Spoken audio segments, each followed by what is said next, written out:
This is a lecture from Open Tuition. For the free lecture notes that go with this podcast, please visit opentuition.com. Let's look at the last question in section B of the paper F5 December 2014 exam, question 5. And if you've been watching all of these, you'll be bored of me saying this, but in case not, make sure you've got the question in front of you. Otherwise it doesn't make much sense. And let's look through it. As always, look at the requirements first, and we know what we're aiming for. Number one, A, calculate the total materials mix variance and the total material yield variance for September. So straight away, this is our variance question. You're almost guaranteed a variance question. And although, of course, it could be planning an operation, this one is mix and yield. So we'll come back and do the calculations in a moment. Part B, I'm not going to read all that yet, but it says 1, briefly explain what adverse materials mix and favourable materials yield variance indicate about production at Safe Soap in October. You're not required to discuss revision of standards for operational planning variances. And part 2, discuss whether the sales manager could be justified in claiming that the change in materials mix has caused adverse sales volume errors. Well, obviously we're going to have to read the information when we come to it to make any sense of that. But you've 7 marks there, which is writing. And for heaven's sake, make sure you've left enough time to do it. If something goes wrong in part A, and you get stuck on the arithmetic, for heaven's sake, leave it. There's 7 marks there in part B. And you don't need to have done anything for part A to be able to do part B. But you need 50 marks to be passing. Part A, all right, is 8. If you get 100% right, you are passing the question. But in the middle of an exam, I'm sorry, you're going to make silly mistakes, even if it's just a silly arithmetic mistake. You need to cover yourself. You need to have done a reasonable part B. It may be hard to get 7 out of 7 for writing. But provided you have time, you certainly should be able to get most of those 7 marks. Anyway, let's go through the arithmetic first. Part A wants us to calculate the mix and yield variances. If you read the question, Safe Soap makes environmentally friendly soap using 3 ingredients. The standard cost card is there. Lye, coconut oil, shea butter. So many kilos, price per kilo. The budget for production and sales in September was 120,000 batches. Actual production sales were 136,000 batches. And the actual ingredients used were as follows. So we actually used, well, that many. So much lye, so much coconut oil, and so much shea butter. Now, we're only asked here for mix and yield. We're not asked for a price variance, so that's why we don't need to be told the actual purchase prices of those materials. That's not going to be relevant. There are several ways you can calculate mix and yield. They all give the same answer, but there's several ways of setting it out, and it really depends where you've done your studying. I'll do it the same way as I do in the lectures. I think it's not always the fastest way.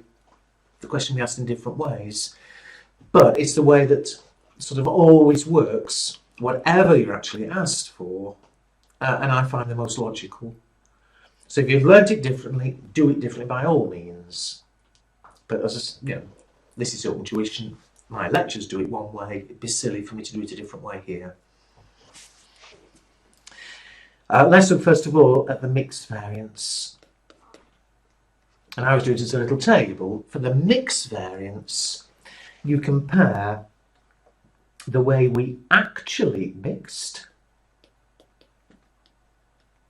Oh dear, to help if I could write properly. The way we actually mix our materials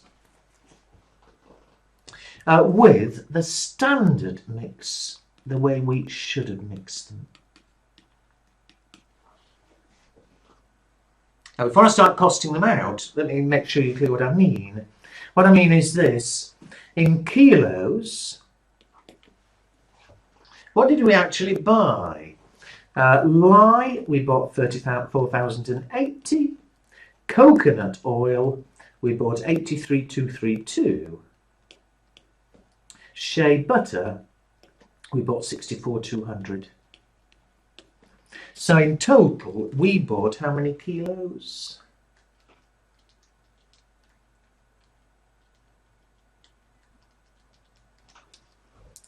We bought 181,512.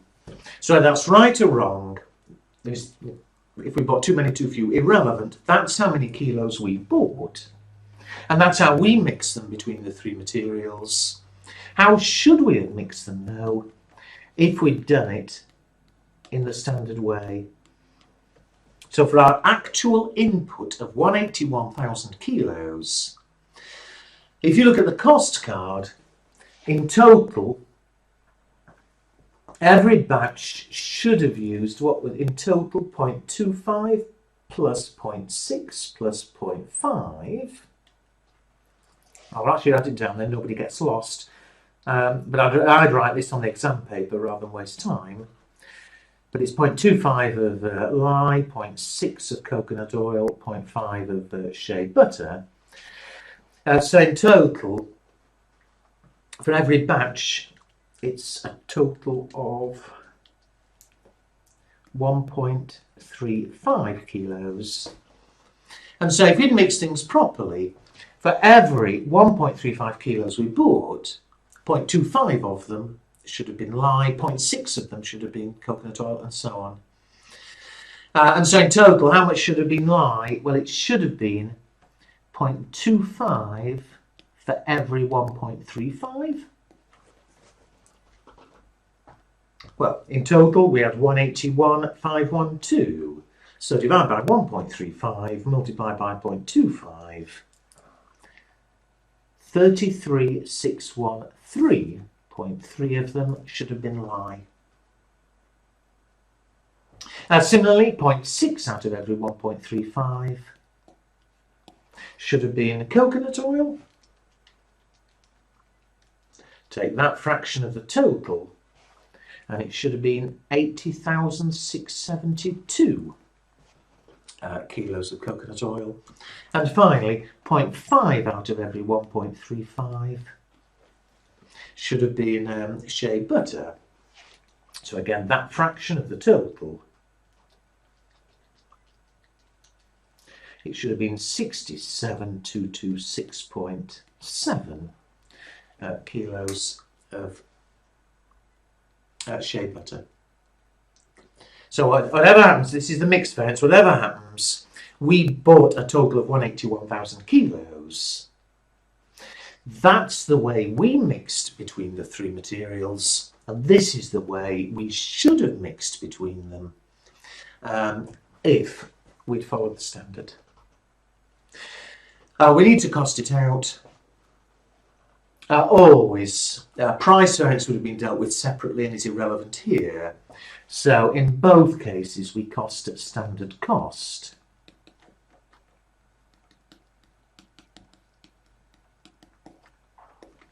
And so now it's just arithmetic. The standard cost per kilo, 10, 4 and 3. And so, sorry if I'm a little bit cramped here. The actual mix at standard cost, lye 340,800, coconut oil 83232 times 4 is 332928. Shea butter 64,200 times 3 is 192,600. The total 340,800.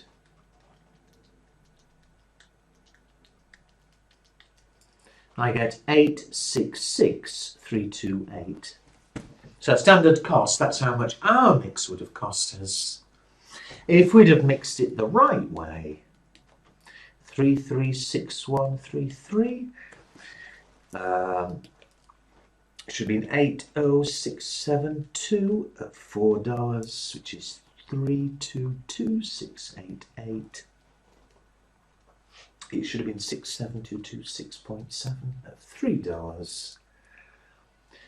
201680. I'm not worried about a few cents. Total 336133. 22688. I get 860501. And so now we've got it for the mix variance. Had we mixed the right way, it would have been 860,000. The way we mixed it would have been 866,000. The difference, the mix variance is what? 866328 minus 86501. It's 5827. And since our mix was more than standard mix, it's adverse. The examiner did it to 1 or 2 decimal places. Irrelevant. If there was any marks there, that would have got me full marks. 5827. That's the mix variance. What about the yield variance, though? Now, there are 2 different ways of calculating it. They both give the same answer. There's only one correct answer. And I've already said it's silly me repeating. If you want to do it a different way, do. I'll do it the way I do in the lecture. Because what I do is this. We no longer with the mix variance, with the yield variance, we're no longer concerned with the mixing. We've sorted that out. You know, if we mixed it properly, that's how it should have been mixed. This bit here, and that's what it should have cost. But the one thing we now need to check, the yield variance, is in total, did we use too much or too little kilos? We used 181,512 kilos. Is that more or less than we should have used for our actual output? And so what we're going to do, I'm not worried any longer about changes in mix. We can forget all this bit now. I'm saying we actually bought 181,512. How many should we have bought? In total, how many kilos should we have bought? Well, it says the actual production was 136,000 batches. And therefore,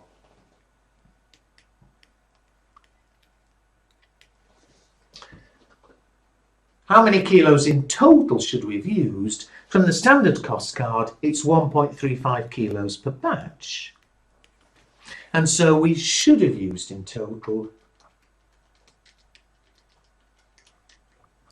183,600 kilos. That's what we expected to use. We actually used less. So it's going to be a favourable variance. But we need to cost it out. We cost out at standard mix at standard cost. And so what we're looking at in this last bit of the table, we're looking at the standard mix for the actual output, the production. And we're going to cost out at standard cost. Watch me carefully and make sure you clear where they come from. For those 136,000 kilos we produced, batches we produced, if everything had gone perfectly, we should have used 1.35 kilos in total. 0.25 of those 1.35 should have been again lye. 0.6 of the total again should have been coconut oil. 0.5 of the total should have been shea butter. And so what should it have been?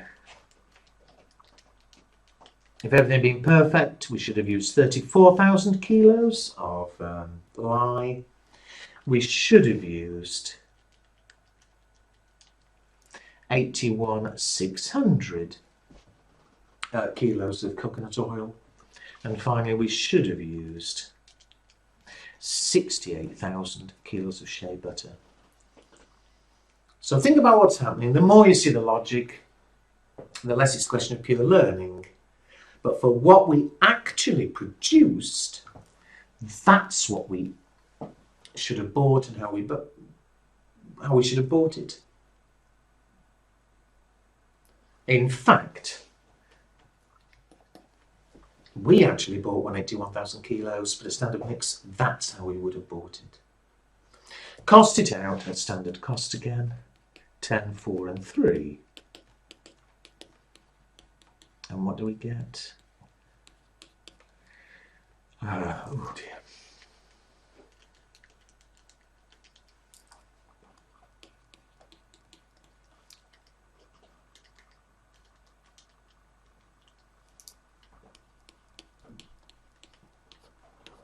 If everything had gone perfectly, it would have cost us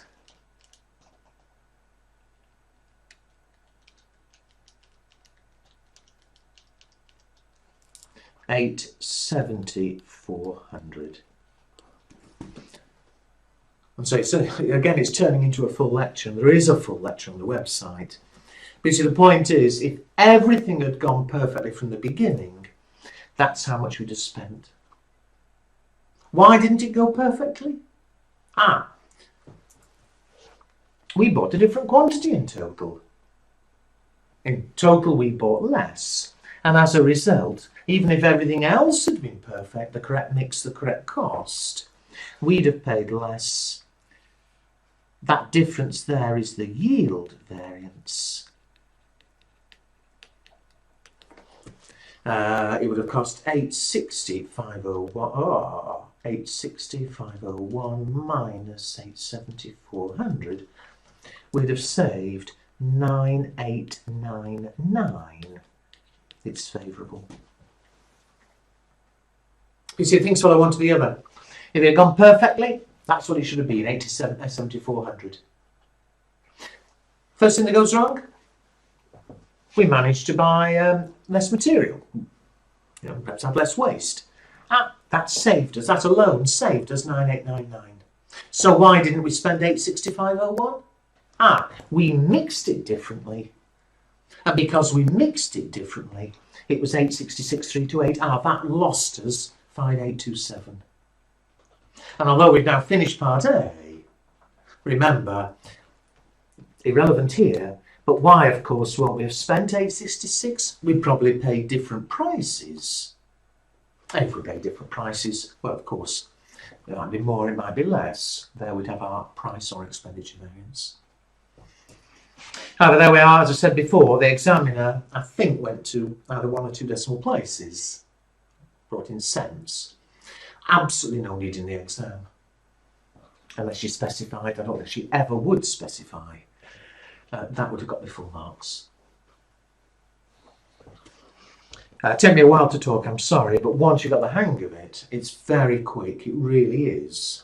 The time is just, well, it's a question of speed on your calculator. Part B is the written. So as I said before, if you're taking too long on A, if you get stuck on A, you must leave it and look at part B, because it is really independent. In October, we've just done September, so in October, the mix and yield variances were as follows. The mix variance was 6,000 adverse. The yield variance was 10,000 favourable. So I don't care where they came from, they've been calculated. The production manager is pleased with the results. At the beginning of September, I made some changes to the mix used for the soaps. As I expected, the mix variance is adverse for both months. because we haven't updated our cost card. But in both cases, the yield variance makes up for this. Overall, I think we can be satisfied that the changes made to the product mix are producing good results. And we're now able to produce more batches and meet the growing demand for our product.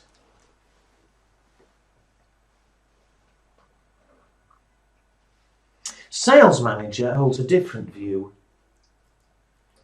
I'm not happy with this change. I have to explain to the board why the sales volume variance was 22,000 adverse. I've tried to explain the quality has declined slightly, and some of my customers have realised aren't happy, but nobody seems to be listening. Some customers are even demanding that the price of the soap be reduced and are threatening to go elsewhere if the problems are sorted out. Alright, B part 1. Explain what the adverse materials mix and the favourable materials yield variances indicate about production safe soap.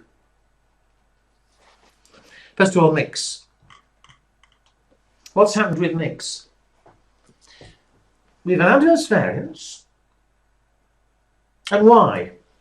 You see, we're taking the same total quantity of 181,000. But if you look at them, lye, we're actually using more lye than we were supposed to. And as a result, are we using more coconut oil as well?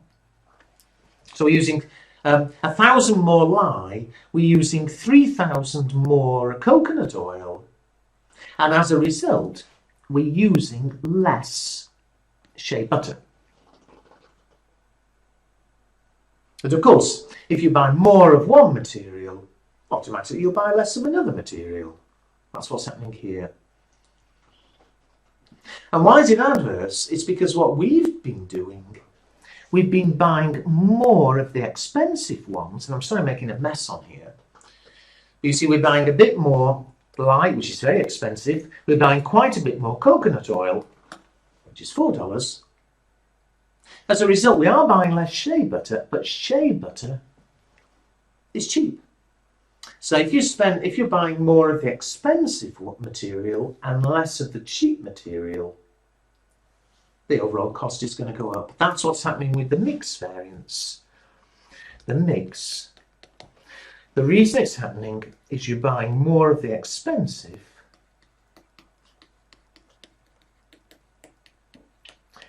and automatically, as a result, you're buying less of the cheap.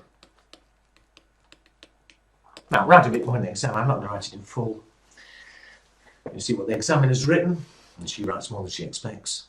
But that's why we've got this yield variance, what it's indicating. Why are we buying more of the expensive? I can think of two reasons. We might be buying more of the expensive one to make better soap. Perhaps better ingredients make better soap. On the other hand, probably the case here actually, it could be because at the moment, we've got waste and things, but by buying more expensive, buying more of the lye and less of the shea butter, maybe the expensive one, we end up with less waste. That could be the reason. But anyway, that's why we've got a mixed variance. What about the yield variance? Well, that fits with what I was just saying. The yield variance, we're managing to use in total less materials than we would have expected to have used. So we're producing more from less.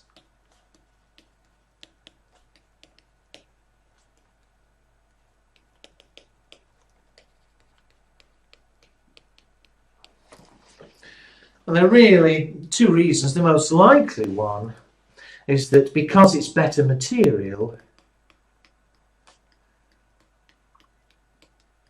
there's less waste. That's what I was saying with the mixed variance.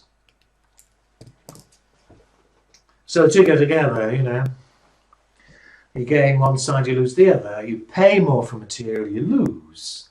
But if as a result, we can have less wastage and actually produce more, well, on that side we gain. And the two together, in fact, although it doesn't specifically ask you to comment, but the production manager had a good point that although normally, we don't like adverse variances, we do like favourable ones. Since these two are likely to relate to each other, yield is favourable because mix is adverse. It would be the two together that mattered.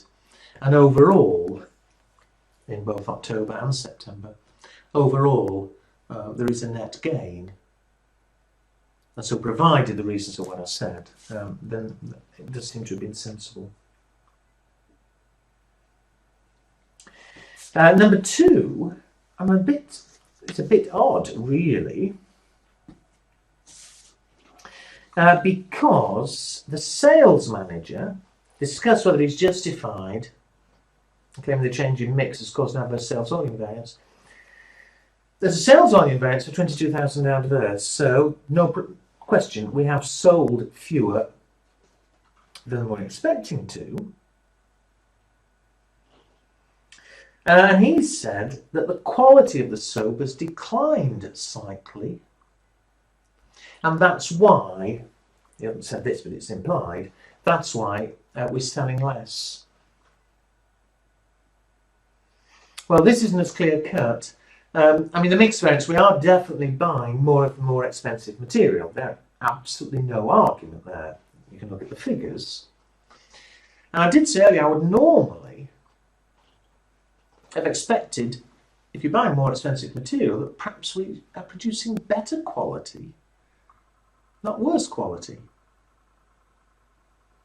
And yet he's saying that the quality has declined.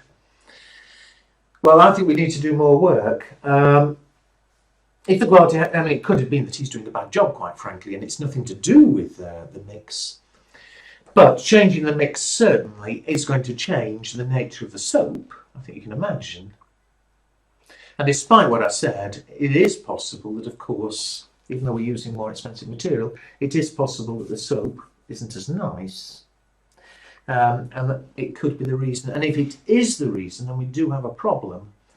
Because although there's a net saving here of 4,000, the two, as I said, almost certainly do go together. Change the mix affects the yield without repeating it all. So although on its own, that's great. If the new mix is the reason for the fall in sales volume, the loss of 22,000, then of course things aren't very good at all. We don't want to change the mix.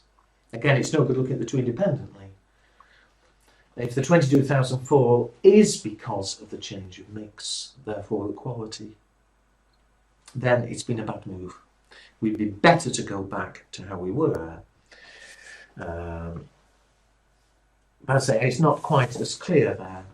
I think we need to investigate. Are there any other reasons why the sales volume has fallen? Sorry, I've not written anything there. We've probably gone to sleep already. I'm sorry, that looks an awful mess. It wouldn't look as messy in the exam, because I wouldn't be pointing, I wouldn't be explaining to the examiner what I've done, if you see what I mean. No, I've not written out B part 2 at all, but I've said more than enough. And for the last time, if you've been going through all these questions, do read what the examiner said. Her answer is perfect. She wouldn't have expected that much, but you must have done part B. You daren't miss out a part. You must attempt every part of every question. Even if you're just writing one line, the chances are you're going to get 1 mark and it can make a difference. And it's always the same. Part B is completely independent. So it doesn't matter here whether you got part A right or wrong. You could still have done a perfect answer for part B.